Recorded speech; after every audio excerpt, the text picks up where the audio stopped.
I love sweet potato soup, but to use purple sweet potatoes is an absolute revelation.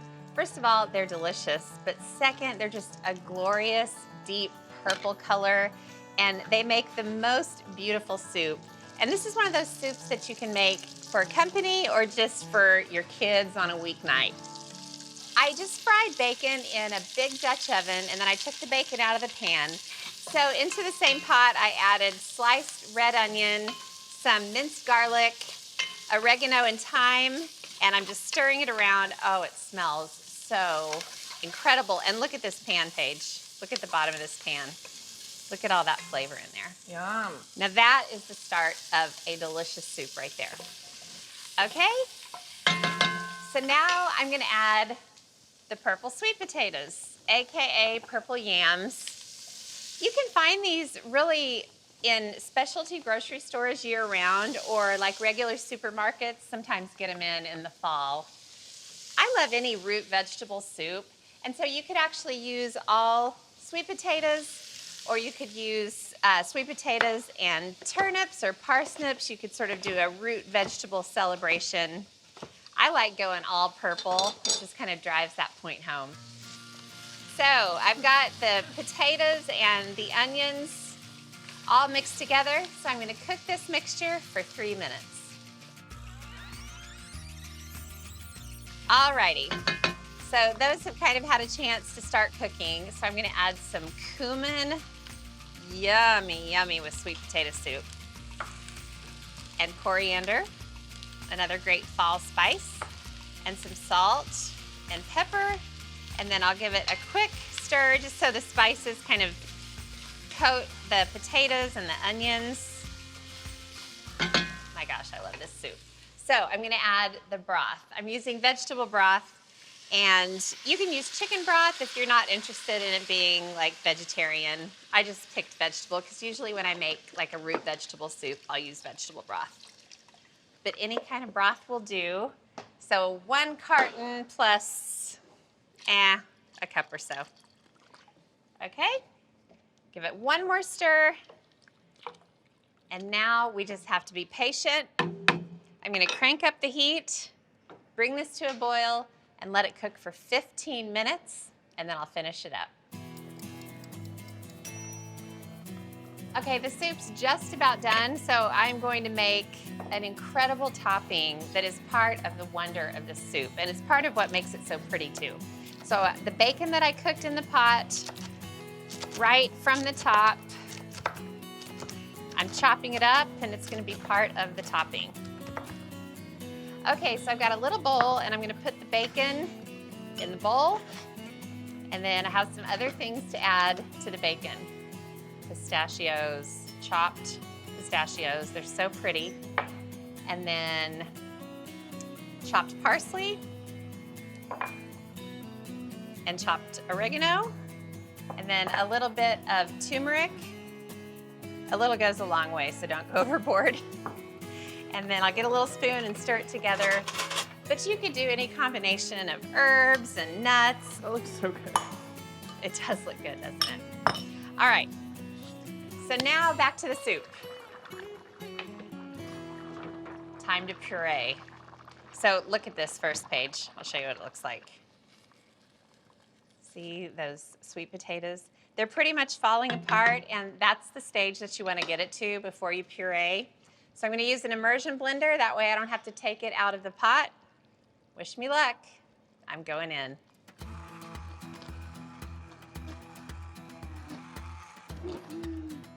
All right. Paige, come take a look at this. Did I promise you purple soup or what? Wow. Isn't that pretty? But it's not like obnoxious purple. It's like beautiful, deep, earthy purple. Okay, so I'm gonna show you how pretty it is to serve.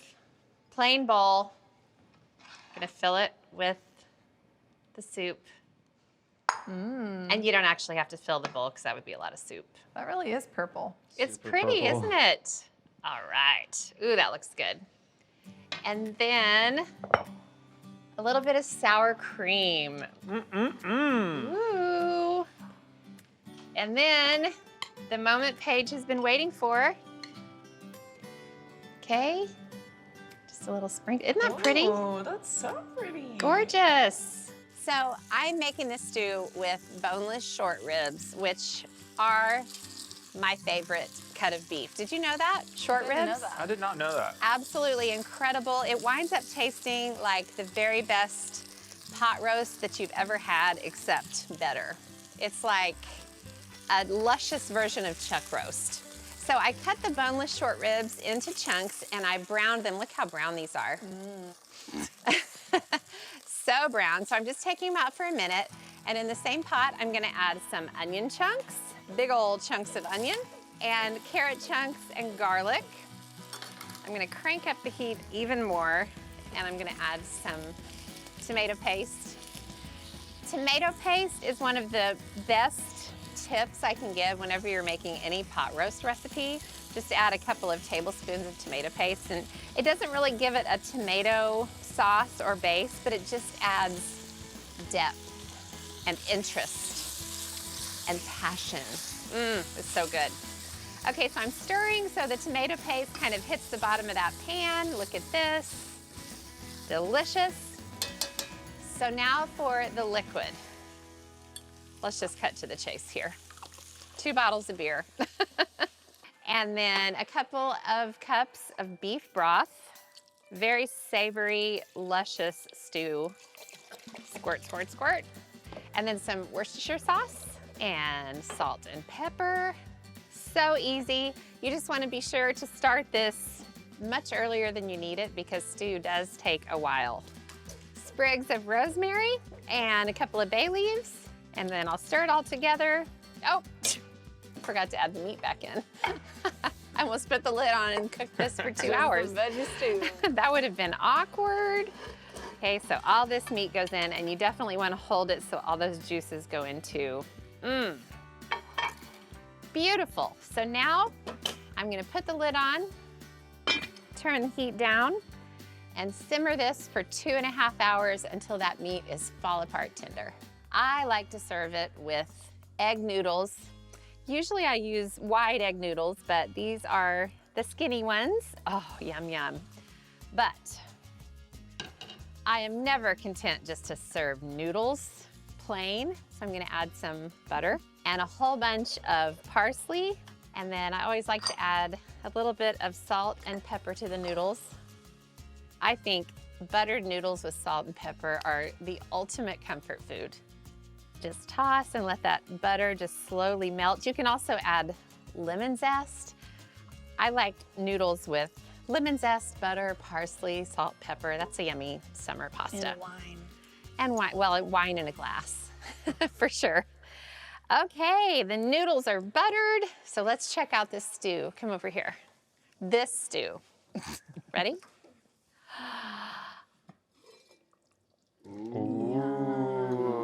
Oh, Now we're talking. your sound effects are amazing, by the way. Thank you.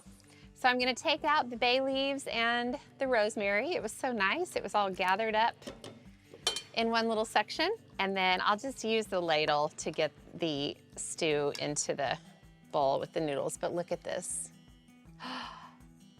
That meat is so tender. It is absolutely falling apart. And you want to get juice and all. You don't need to let the juice like drip out. Okay, how does this look, guys? It looks Good. amazing. It really does. You can spoon extra juice over, which I'm gonna do right now. Look, ready? Yes. Oh, gorgeous, gorgeous. Hearty beef stew over buttery parsley noodles. That is a bowl full of marvelous right there. So I've got a pot with some butter, and I actually heated it until it got to the brown stage, and I'm gonna add some onions, and then I have a bowl full of root veggies that I peeled and chopped.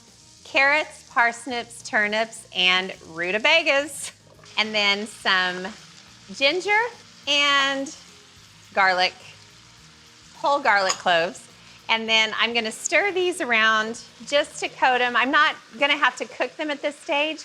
I just wanna kind of get the veggies coated in that delicious brown butter mixture. Sprinkle some salt and pepper. Perfect, and now I'm gonna add the broth. I've got 2 big honkin' cartons of chicken broth. You can also use veggie broth if you wanna keep it truly vegetarian. 2 spices, I've got some allspice and ground coriander, sprig of thyme. Stir all of this together. All right, now I'm just gonna bring it to a quick boil and then I'll turn it down to a simmer, put the lid on, and let it cook for 20 minutes until the vegetables are totally soft. Okay, the soup has been simmering. It's just about ready to puree, but first I'm gonna fry some shallots that I'm gonna use to serve over the top of the soup. So I've just got some vegetable oil and very thinly sliced shallots. I peeled the shallots and sliced them. And now I'm just gonna fry them in vegetable oil until they're golden brown, and then I'll take them out of the oil and drain them on a paper towel. Look at these beautiful fried shallots. Absolutely incredible topper for soup. All those vegetables have been cooking away, and I'm glad I did that because I'm gonna pull out the thyme. It has done its job. So I'm gonna turn off the stove and I'm gonna puree the soup. Now, you don't have to puree it, you can keep it pretty chunky, but in the fall, I just love pureed vegetable soups. In the fall, I just love any soup, to be honest. And look at the color of this soup now. So pretty. That's so pretty. And look, I love this. Every now and then you get like a chunk of carrot that got missed. But it's kind of like a little treasure hunt that way. And this soup is pretty rich and filling, so a little goes a long way. Okay, so speaking of garnish, I'm gonna get some of these beautiful shallots. Take a look, Paige. And the great thing about shallots is they're so light and like thin and lightweight that they just kind of hover on top. And then I've got some beautiful parsley. Alrighty, very veggie soup with fried shallots on top. A few more would be nice. It's got mushrooms and spinach. It's got more of a creamy base rather than a tomato base like my regular lasagna soup has. So I'm gonna cook the mushrooms first, and I'm gonna crank the heat up to high. I started with a little bit of olive oil, and I added a mix of sliced white mushrooms and sliced cremini mushrooms. And I'll add some salt and let them start to cook. It's gonna take 5 minutes to get these nice and brown. Okay, it's looking good. Look, Alex, I know it's hard to see over there, but I got these mushrooms going. They're starting to get kind of brown around the edges. So I'm gonna turn the heat to medium so things don't get too crazy too fast. And I'm gonna add minced garlic and minced thyme. This soup has such amazing flavor. I absolutely love it. So I'm gonna get the garlic going, and then I have to smell it. Italian seasoning, a little more salt, why not? And then I wanna make this a creamy base. So I'm gonna sprinkle just a couple of tablespoons of flour. I just kinda wanna add enough to help the thickening process along without it getting too crazy. I get impatient. I don't like to sit there and pour slowly. It's just not my strength. Okay, now I need to stir this until it starts to bubble and thicken up. Give me another 3 minutes. Okay, I can tell it's kind of starting to simmer around the sides.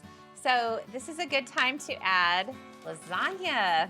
Now, a lot of times when I make regular lasagna soup, I will boil the lasagna noodles separately, break them up, boil them, add them to the pot.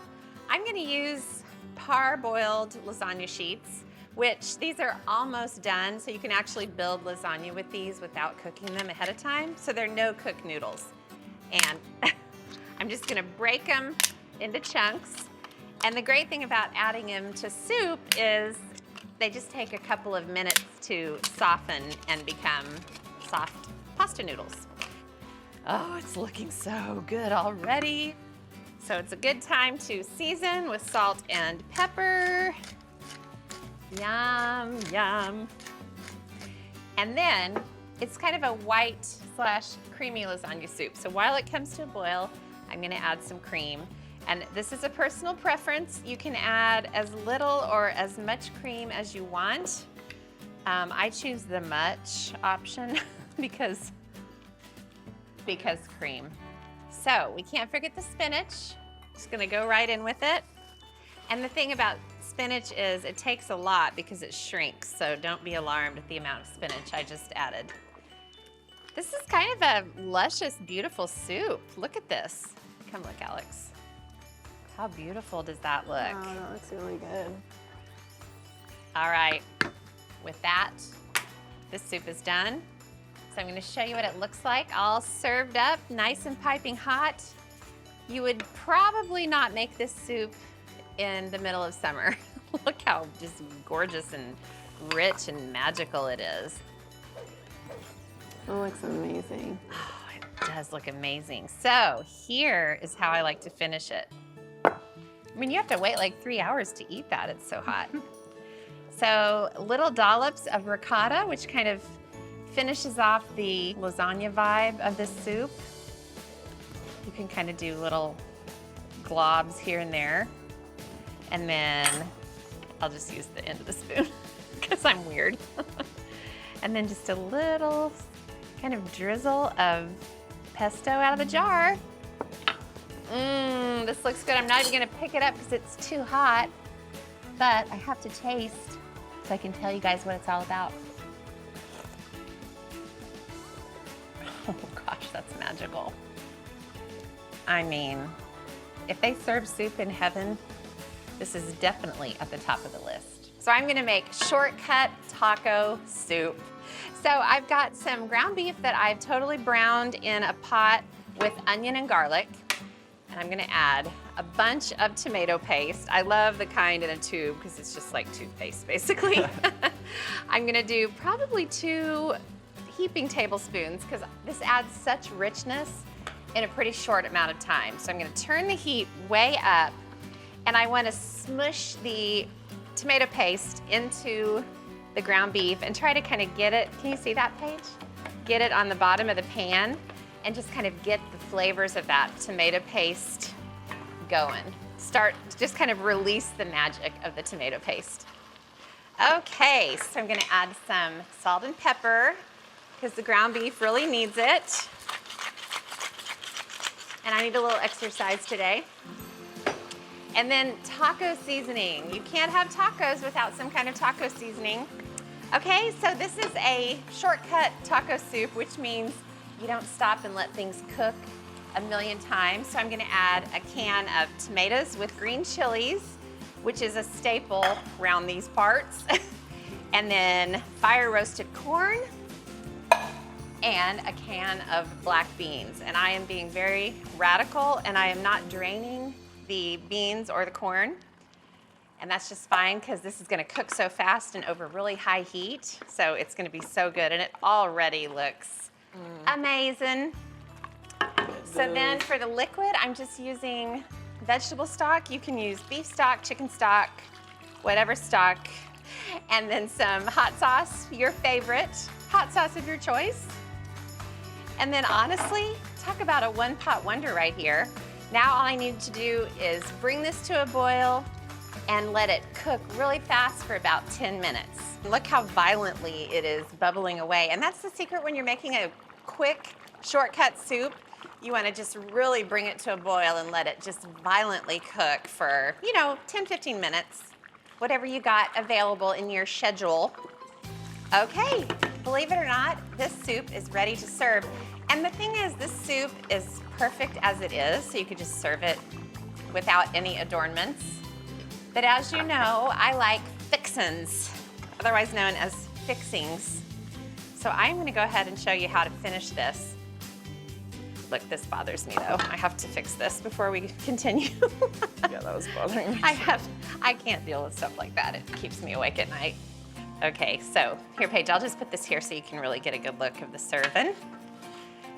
You can also use ground turkey for this delicious soup, but it has such great texture. It's just a triumph, basically. So whatever you put on tacos, you can put on taco soup. So I'm gonna add some cheddar cheese and a good old dollop of sour cream, which I love because you can kind of get little bitty bits of sour cream as you eat it, and it just kind of mixes. Look at all that.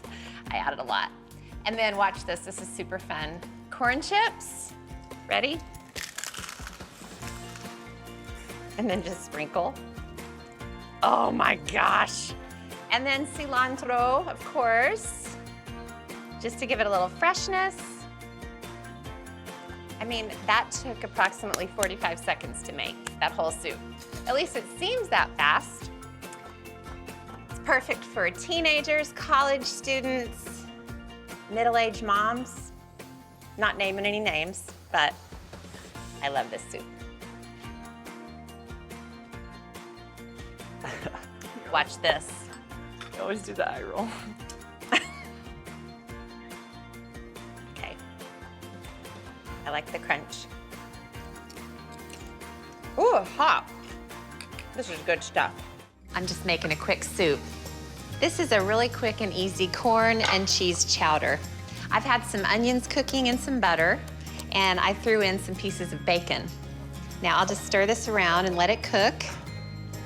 And I've also got some diced bell pepper. I've got red, orange, and yellow because they're so pretty together, but you can use whatever you have on hand.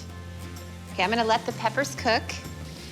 And then I've shaved the kernels off of 5 cobs of corn. And I'm just gonna dump the corn in.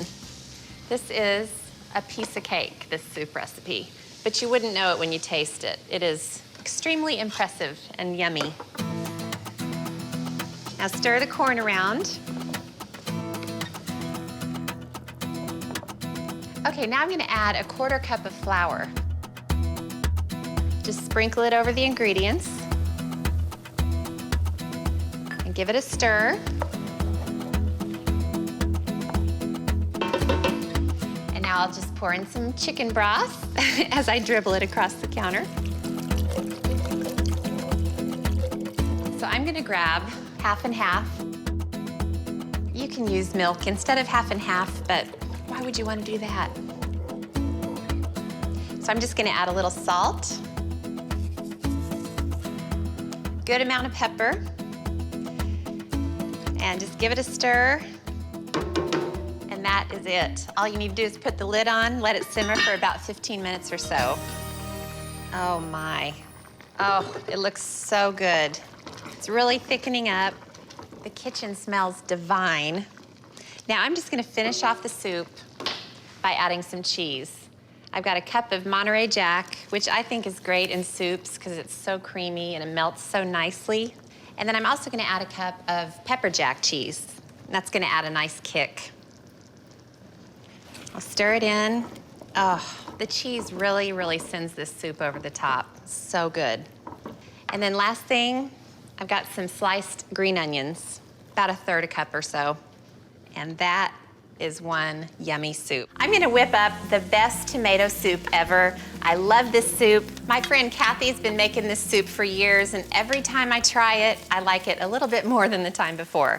Now I've got some diced onions sauteing in 3/4 of a stick of butter, and I'm gonna throw in 2 cans of diced tomatoes. This is a really easy soup, which makes it even better. And then a big old can of tomato juice. You can use flavored tomato juice, but I like to just do it plain. The beauty of the tomato flavor really shines through. All right, now I'll just give this a stir. Now I'm gonna add 2 or 3 tablespoons of sugar. It doesn't make the soup sweet, it just offsets the acidity of all the tomato products in here. 3. All right, stir that in. And then I'm gonna add plenty of freshly ground black pepper. I don't always use freshly ground black pepper because it takes time, energy, muscles to crank this grinder. But Kathy always used fresh ground black pepper in hers, and I do it the same as she does. All right, now I'll throw in 3 chicken bouillon cubes. They just add extra flavor to the soup. This soup is really big on flavor, and that's why I love it so much. Okay, now I'll stir it around. I'm gonna crank up the heat and let it come to a boil. Now I'm gonna add the special ingredient that makes this soup extra delicious, sherry. I'm gonna pour in about a cup. The sherry just gives it a wonderful flavor, and I add it after it boils because I don't want it to all disappear. That's a cup, and then I always do this because I can. And now I'm gonna add a cup and a half of heavy cream. Did I mention this soup is delicious? The cream just gives it a wonderful richness. You'll get that wonderful light pink color, so delicious. Now I'll stir this around. Oh my goodness, it smells so good. I smell that sherry already. Looks wonderful. Now I'm just gonna add some herbs. I'll start with about 1/4 cup of parsley, and I'll just give it a rough chop. This soup really doesn't need much help, but I love the little green flecks in the soup. It makes it really, really pretty. All right, now I'll throw that in. And then a few basil leaves. I'll just roll them in a bunch and then slice it. And then the basil goes in. I'm gonna do a little bit more freshly ground black pepper. You can't have too much in a soup like this. All right, now I'm just gonna give it a stir, and I hate to tell you, but that's it. The soup is that easy. So I'm gonna whip up some yummy beef stew with cheddar cheese grits for Hyacinth, and that way she won't have to think about dinner at all. I've got 2 pots going because I'm actually gonna make one for Hyacinth's family and one for mine. I'm gonna brown the meat first. I got a chuck roast and cut it into big cubes. I actually haven't told Hyacinth that I'm making dinner for her. I'm just gonna run in and pick up Alex like I always do and then spring dinner on her at the last minute. Okay, the meat's nice and brown, so I'm gonna go ahead and take it out of the pot. It's by no means cooked. It looks like it is, but in the stew, it's gonna simmer for a couple of hours, and this chuck roast gets so tender. I'm gonna add an onion to each pot. The pot is nice and brown. It has a lot of bits from the meat in there. And then I'm gonna add about 3 cloves of chopped garlic to each pot. All right, now I'll just stir the onions and garlic around a bit. The pots are so hot, they're almost translucent already, so I really just need to cook them for about a minute. So I'm just gonna take a break and grab a couple beers. It's been a long day. Just kidding. I'm gonna add the beer to the stew. This gives the stew really great flavor.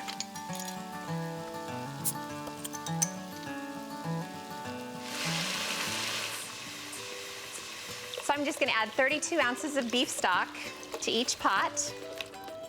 Now to the pots, I'm just gonna add a few dashes of Worcestershire. Worcestershire always adds a nice savoriness, a little bit of richness.